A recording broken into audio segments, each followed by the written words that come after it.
Hello sector watchers, welcome to the show. This is the 132nd episode of Sector Spotlight for Tuesday the 21st of June, and I'm recording it on Monday the 20th, and that is Juneteenth. So for most Americans it means that it's a holiday, it's a bank holiday, and you again had a long weekend. And there's also the 4th of July coming up, so you're in good shape over there.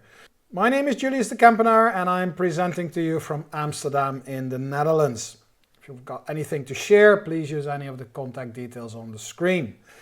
And that brings me immediately to the agenda for today, because we're going to deal with a few questions from the mailbag. I haven't done that in a while, so I picked a few that were very recent. Still working on my backlog, guys, so please be patient.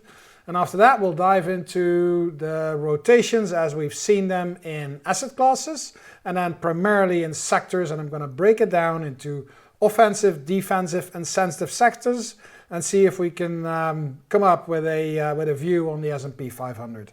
Ladies and gentlemen, this is Sector Spotlight.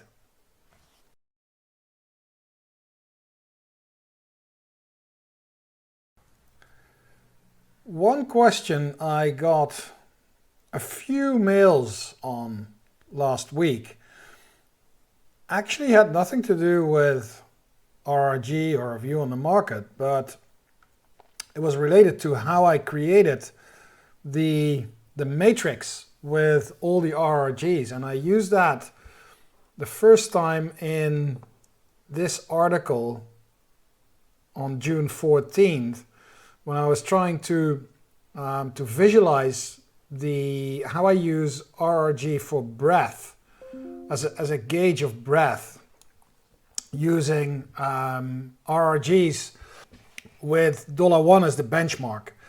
And this is what came out. So this is the matrix that shows you an RRG holding the members for each universe, and the 12, so that's 11, and the 12th RRG is the one that holds the 11 sectors against the S&P 500.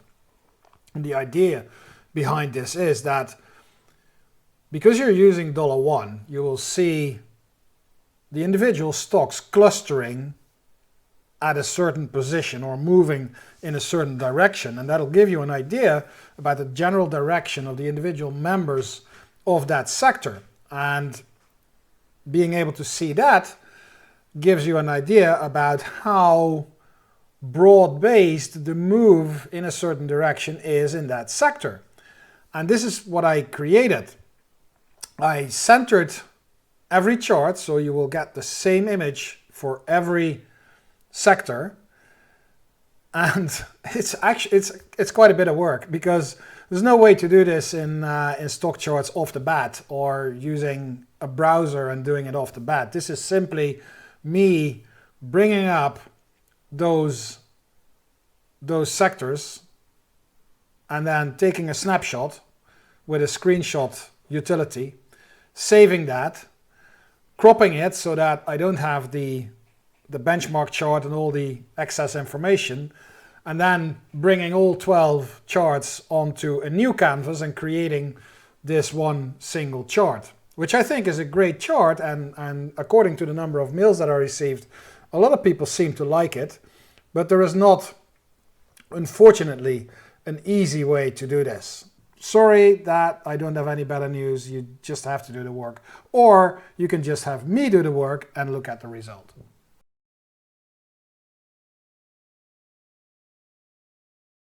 Another mail that I received last week had to do with my article on IBM, and it's the article that also uses that matrix. But this mail wasn't really a question. I sort of got called out, I guess. It was on the use of adjusted versus unadjusted data, and I tried to explain why I, in this case, wanted to use unadjusted data. And for those of you who don't know, the default at StockCharts is to show adjusted data. And what that means is that when a stock pays dividends, the history prior to the dividend will be recalculated, will be restated to include that dividend in the price. And the thought behind that is that that is the real result that an investor gets when he holds that stock.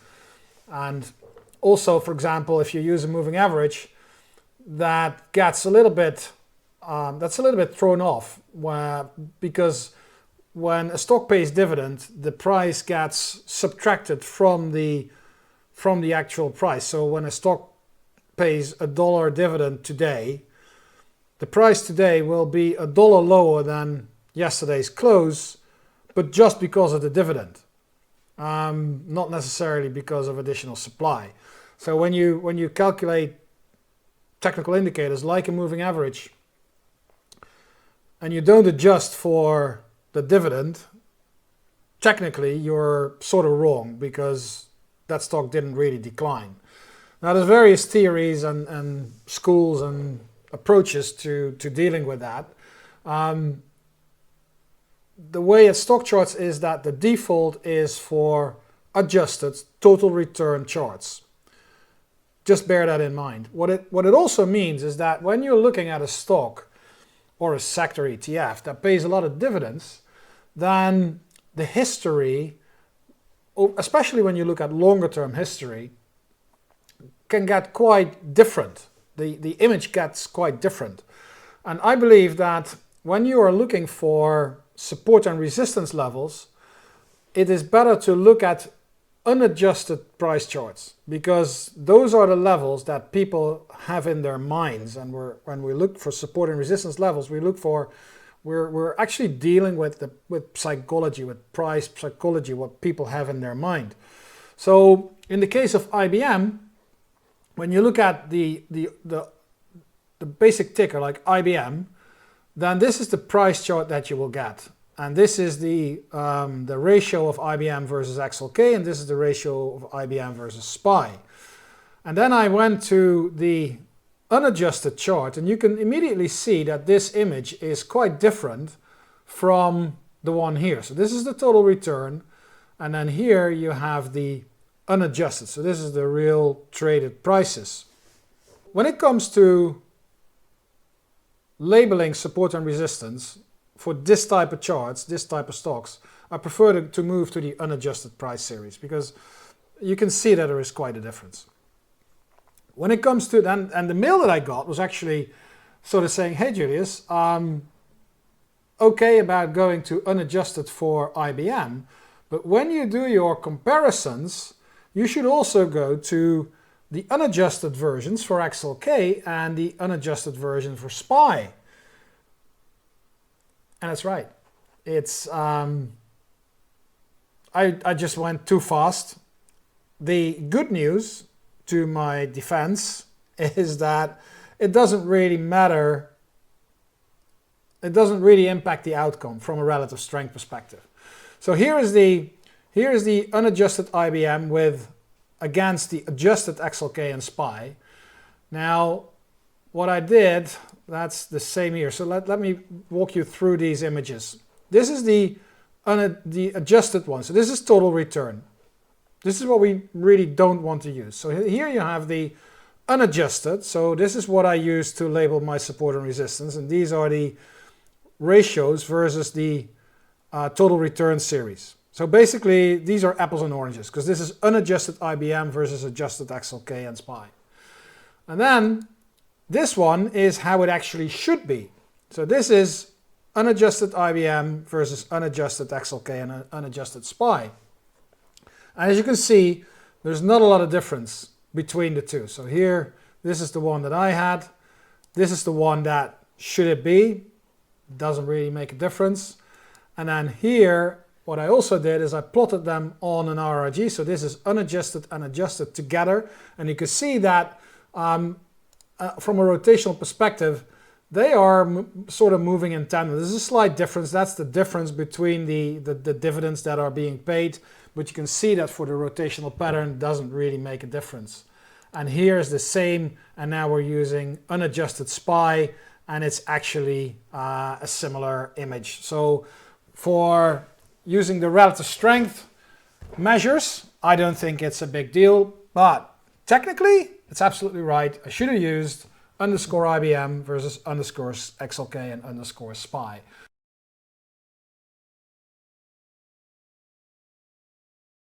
With regard to the asset class rotation as it is currently unfolding, we can look at the RRG for asset classes. Got the weekly one on the left hand side of your screen and the daily one on the right hand side of the screen. And let's start with the commodity ETFs, because there's something going on there. We all know that commodities are off to the races when you look at a longer term picture. And for a few weeks already, they've been losing relative momentum, as you can see on the weekly RRG here.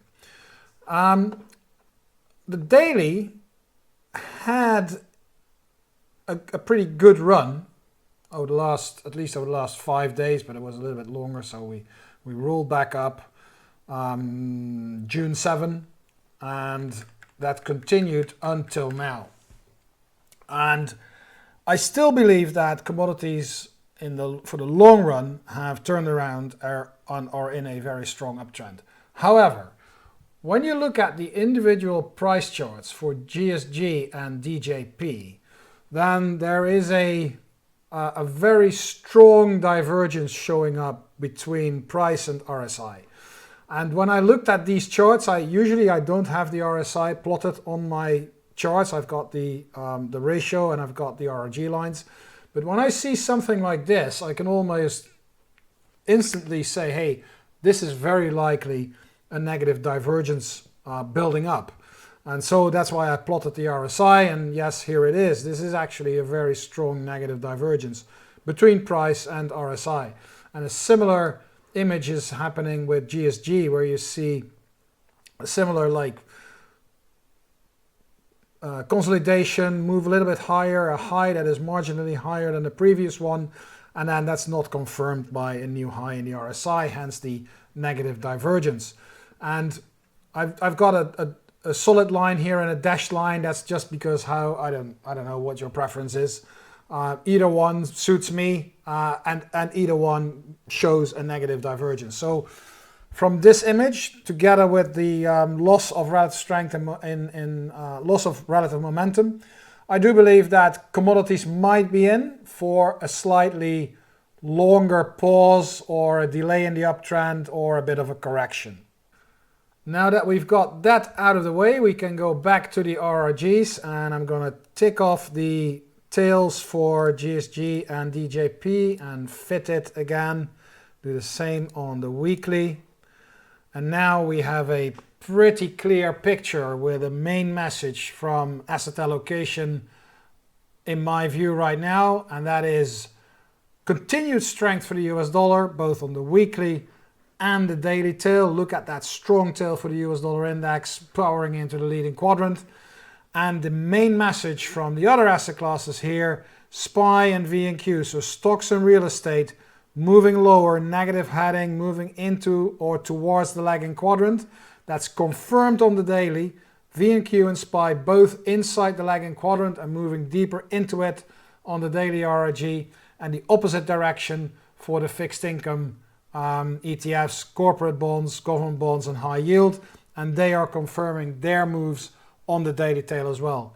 If we finish that off with the rotation for SPY versus ETF, we see that that ratio is now breaking below its previous low, which means that the rotation out of stocks into bonds is now getting more and more pronounced, and that is the main message from an asset allocation point of view.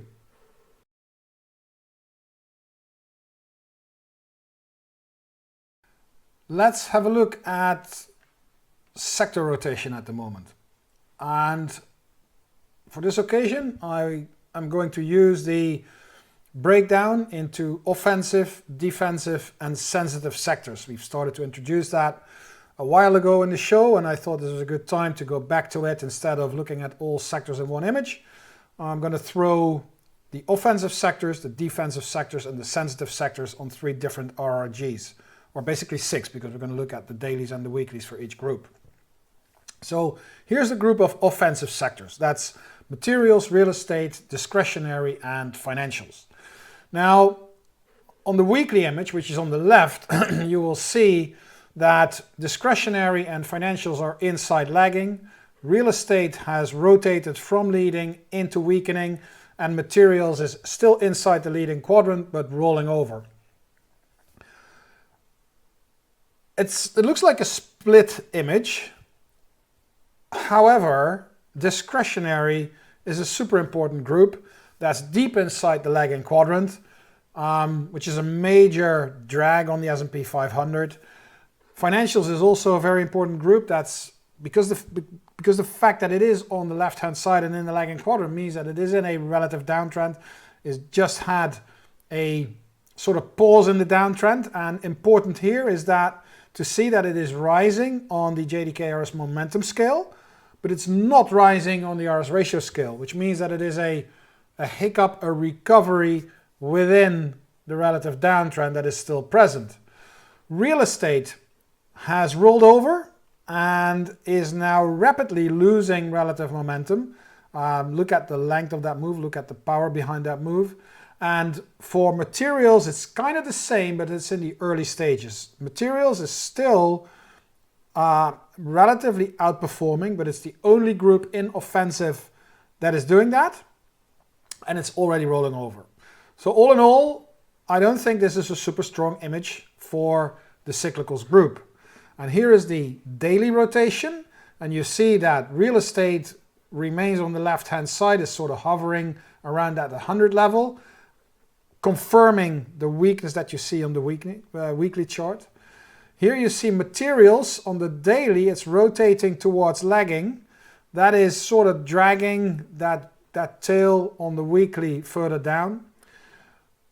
Consumer discretionary seems to finish its positive stint because it went through improving, actually moved into leading, but without a lot of momentum, and it's already losing momentum, which comes back in line with what we see on the weekly RRG.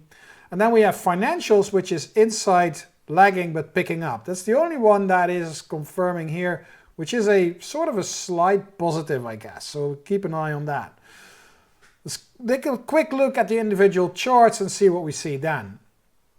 So here is materials. Well, that doesn't need a lot of explanation. That's a breakout, that's weak, and that is very likely going to pull the tail on the RRG lower for the materials sector. Here we have real estate, which is working its way lower from that big head and shoulders pattern. We've already reached the top of the range, but there is probably more downside to come. Maybe after a little bounce here, but this is a very weak chart, lower highs, lower lows, and the 41.30 area is now definitely going to act as resistance. Here is the financials sector, and even though it looks as if we have a little bit of a hiccup in terms of relative strength and relative rotation, this chart doesn't look very good. We just broke below previous week's low, and we're now sort of bouncing and maybe even breaking below this support area around 31.5. If this continues, I think that it's a matter of time before that tail on financials will move deeper into the lagging quadrant again. And here we have consumer discretionary. It's testing the support coming from the previous low here, but again, this is not a very good chart, not from a price perspective, not from a relative perspective. So the offensive group, the cyclical group, still remains fairly weak. Looking at the group of defensive sectors, and that's three of them, utilities, staples, and healthcare, we see that it's following the picture that we discussed over the last few weeks, that defense was sort of holding back, rolling over. You see that all these sectors are still inside the leading quadrant, meaning that they are still at relative uptrends versus the S&P 500, but they are losing relative momentum. Healthcare and utilities are leading the move lower, but they are only marginally moving lower on the RS ratio scale. That means that the uptrend is still fully intact, going through a setback. And that shows up when you look at the daily version of that RRG. Because you see that Staples is already rapidly moving higher.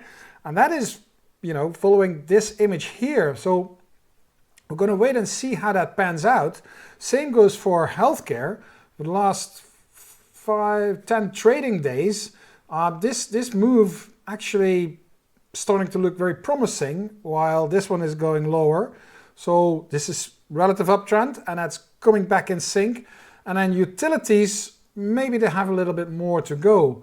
But I think that the general picture here is that the long-term rotations for defense are still strong from a relative point of view. And on the daily, you already see the improvement after a move from leading through weakening and into lagging, and they're now getting back into improving. If we quickly look at the price charts, then what we see here is not so encouraging, because Staples are breaking support levels. I mean, the relative strength is undoubtedly going further up. That's good. But the price is breaking lower. And the same goes for healthcare. That top formation here is now completed. This is a serious, if you want to talk in terms of signals, serious sell signal. It's completing a very big top. And that's a defensive sector. And look at utilities, and we're actually breaking, we completed sort of call it a double top. We're breaking trend lines. That's not very good. And these are defensive sectors. So with defensive sectors breaking lower, while they're still doing good in terms of relative strength, still doesn't make me very confident about the market as a whole. And finally, we have the group of so-called sensitive sectors. That's energy, industrials, communication services, and technology. Here's the daily and the weekly RRG, and I think we can very rapidly conclude that energy is still way to the right, very high readings on the RS ratio scale. You see the hovering here on the right-hand side, a little bit jiggly pattern. Nothing to be worried about. It's just telling you that this is a very strong sector based on relative strength, which is going through a setback. And if we take that off here, we got a better picture, and it is confirmed with what's happening on the daily. We see that the tail is moving lower on the RS ratio scale, but it's coming from such high levels that this is still, in my view, as far as we can see now, a setback within the relative uptrend. So following that very strong picture on the weekly, I'm going to assume that this daily tail will at some stage curl back up and move back to the leading quadrant and confirm the still very strong relative outlook for the energy sector. I'm going to take this off here and fit my chart, because now we have communication services, technology clearly on the left hand side, communication services sort of stalling, falling down, technology picking up but still in the lagging quadrant, and industrials improving inside leading. So where we had materials as a cyclical sector inside leading, rolling over, here we have industrials as a sensitive sector inside leading, still going well on the weekly, but you see that it is starting to roll over on the daily. This was a very strong intermediate move. These 10 days as actually this move here on that weekly tail. But the one that I want to focus on here is the tail for the technology sector, because you see that it's moving higher primarily on the vertical scale, not so much on the RS ratio scale.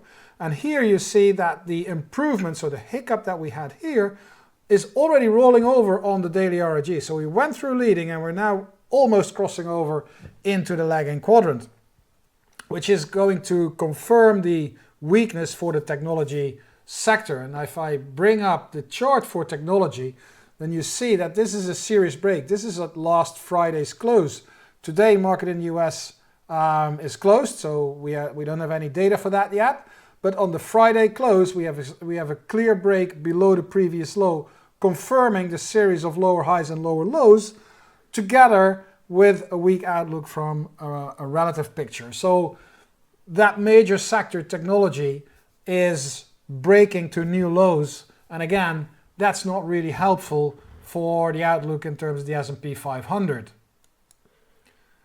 So If we bring that all to the chart of the S&P 500, and this is the daily chart of SPY, because I think we can safely move to the daily chart here.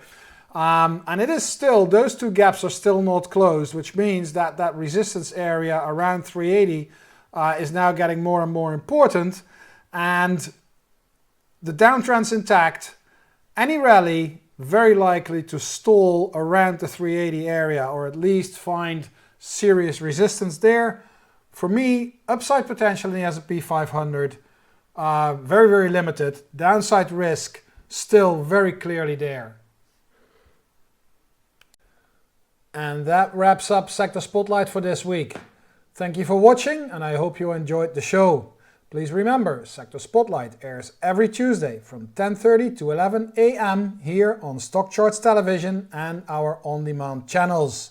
Looking forward to see you again next week, same time, same place.